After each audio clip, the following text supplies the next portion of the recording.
Ang paghaharap na inaabangan ng lahat. Posible pa nga bang maganap? Joren Legaspi at Bibi Gandanghari. May dapat pa nga bang patunayan sa isa't isa? Sooner or later, magkukross naman talaga yung path namin. Ayun, so sabi ko, might as well do it now then kesa yung mga awkward moments na nasa party kami na hindi nagpansinan. Hindi ko napag-isipan na magkakaroon kami ng pagkakataon na magkita ng personal. Wala akong nakikitang rason to do it. Napag-usapan niyo ito ni Carmina? Nasasabi ko sa kanya, matutuloy na. Well, lagi naman kasi matutuloy pero hindi naman talaga nangyayari. Pero ngayon, sa tingin ko talagang mangyayari na. Ayun, wala naman siyang sinabi sa akin, good luck. So I really don't know what's gonna happen pag nagkaharap kami. I know it's gonna be kinda awkward. Mga katanungang matagal nang kinikimkim. Mga isyong hindi nabigyan ng kalinawan. Matutuldo ka na nga ba sa kanilang napipintong paghaharap? O patuloy na lamang silang mag-iiwasan na dalawa? Handa ka na? Nasa CR ako, ewan ko kung bakit. Handa ako. Hindi ko lang alam kung paano nyo kami i-introduce sa isa't isa. Are you ready? Is he ready? Are you ready?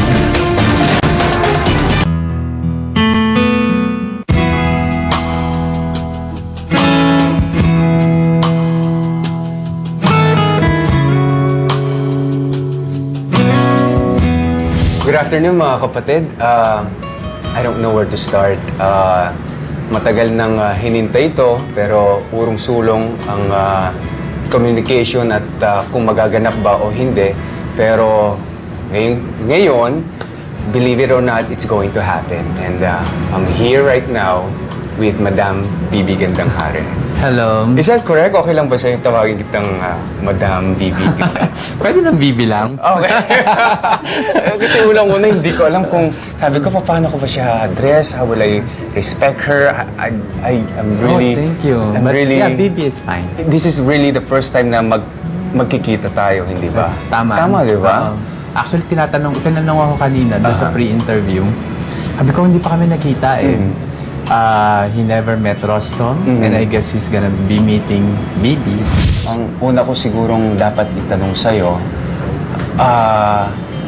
like Nanay Christy asked, kung i-interview mo si Bibi Gandanghari, ano yung unang itatanong mo sa kanya? Out of nowhere, I said, I want to know kung meron siyang sama ng loob sa akin or hinanakit or something to that effect na hindi mo pa nasasabi sa akin. Honestly, wala. Kasi sa totoo lang, wala ka naman talagang kinalaman doon sa kung ano man yung nangyari sa past ni Carmina at ni Rostom. At kung meron akong nararamdaman tungkol sa'yo, hindi siguro sama ng loob o galit, kundi pasasalamat actually na I can see that you're taking care of Carmina and I'm very happy. Ang gusto ko lang naman is mapunta sa maganda si Carmina in the end. And I think she is very happy with you. And if only for that, wala. I mean, kung samaan ng loob, wala.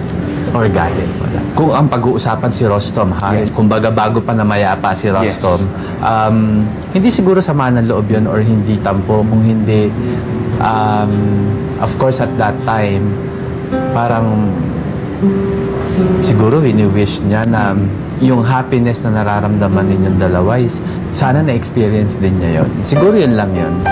Sino yung unang pumasok sa isipan mo na pag-aamin ka na this is me? Sino yung top 3? Actually, dalawa lang eh. Okay. Sa nanay ko, o siguro kasama na yung siguro pamilya, at saka kay Carmina. Si Carmina. Okay. Doon sa mother mo muna, ano yung initial reaction niya? And how did you say it? Yun ang parang ironic doon. Kasi doon sa tatlong yon si Carmina lang ang nakausap ko. What? Seriously? Oo. Okay, nung aamin ka kay Carmina noon, which is, nagpaalam siya sa akin. And to be frank, I was afraid for her. Sabi ko, teka, are you sure? Alam mo sabi niya sa akin, I think I owe him this kasi the time na she needed to talk to you, pumayag kang kausapin siya. Sabi niya, in return, sabi niya, papayag ako. Doon ko nakilala si Carmina. Doon nabuo yung respeto ko sa kanya bilang tao. At sabi ko sa sarili ko na, siguro sa lahat ng nangyari, it was a blessing na si Carmina yung naging parte. Kung may masakit man na nangyari o kung ano man, pero it was a blessing na kay Carmina lahat naging experience kasi napakaganda ng handling ng mga nangyari. I was very thankful and I was also very grateful na pumayag ka. Kasi syempre at that time may sarili na kayong buhay. Yes, pero you know, isa lang naman ang kinuwento niya sa akin dun sa pag-uusap ninyo. You said sorry to her. Oo, yes. Oh yeah, you said sorry to her and nagtawanan lang kayo after that sorry. Was it difficult for you to say sorry or was it difficult for you to say, eto ko, and I'm sorry for all those years or whatever na nagtago ako?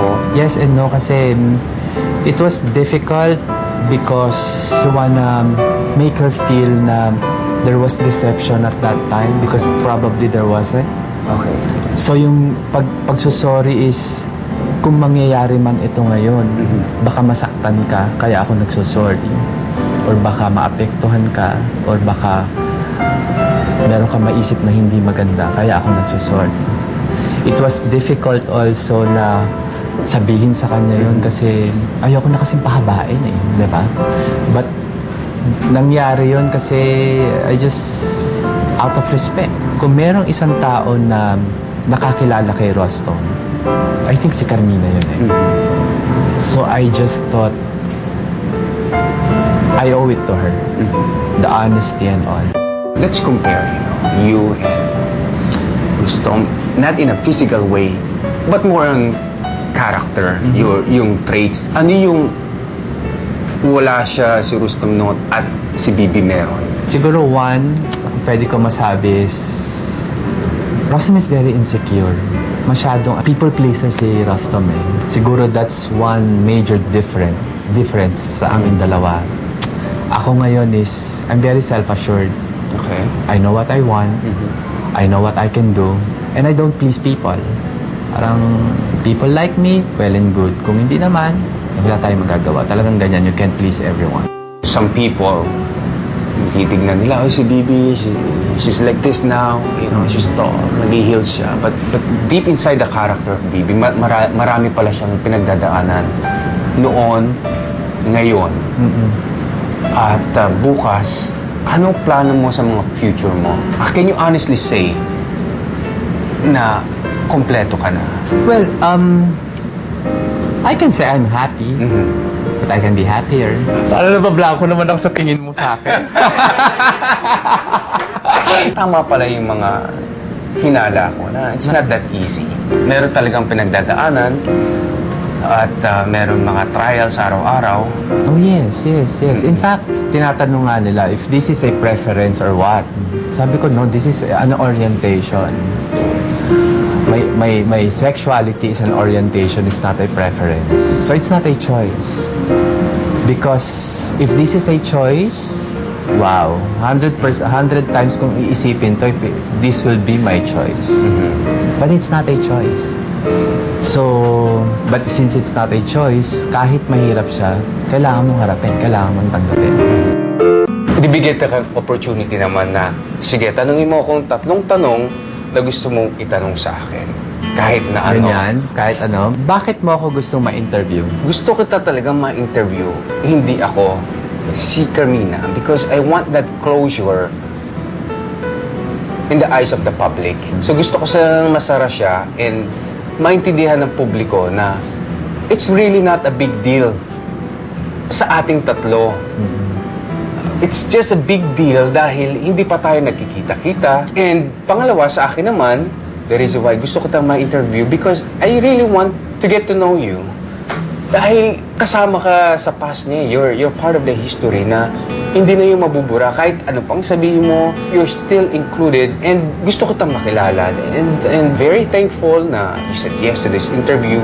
Nagkakilala tayo. And I'm very happy and nabunutan ako ng tinik sa mga narinig ko sa'yo and lalo kitang nirespeto. Second question. Given the choice, sino mas gusto mo ma-interview? Si Rostam o si Bibi? Sa tingin ko ikaw. Okay. Dahil mas marami akong magagandang itanong sa'yo and marami kang mas magagandang masasabi sa akin. Medyo mas kabado ko kung Rustom ang interviewin ko. Why? Magiging guy-to-guy talk eh. Okay. Hindi kagaya natin. Right. You know, mas calm, may Yes. ngitian tayo, may tawanan. Mas kalmado siya. Ikaw, mas gusto talaga kita. Mas gusto kita. Close na nga tayo, di ba? Third question. Gaano mo kamahal si Carmina? Hindi pa ako nagloloko. You know, maraming hindi naniniwala. Maraming tukso. Nandiyan yung tukso, siyempre. Pero malaki talaga sakripisyo ko din. To keep the family intact. So, ang ginagawa ko talaga, para makaiwas ako doon, hindi na talaga ako lumalabas. I mean, I hang out with the kids. Gaano ko kamahal si Carmina? Ayoko kasing cliche yung sagot eh. Tama. Oo. Siguro right now,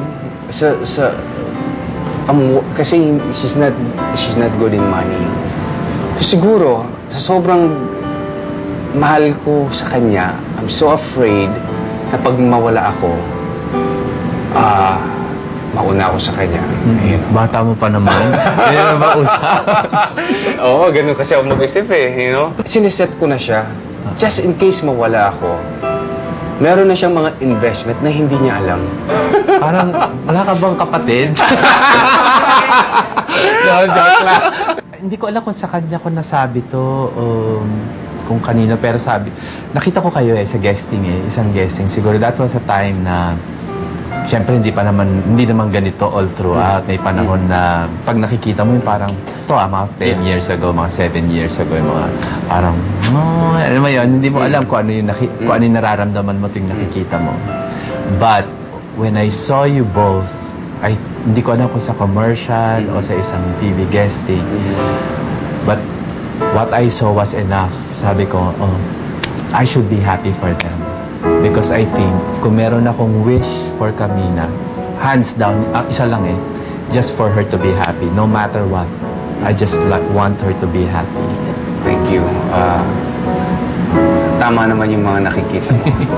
So, from here, sana this is a beginning for all of us na it's really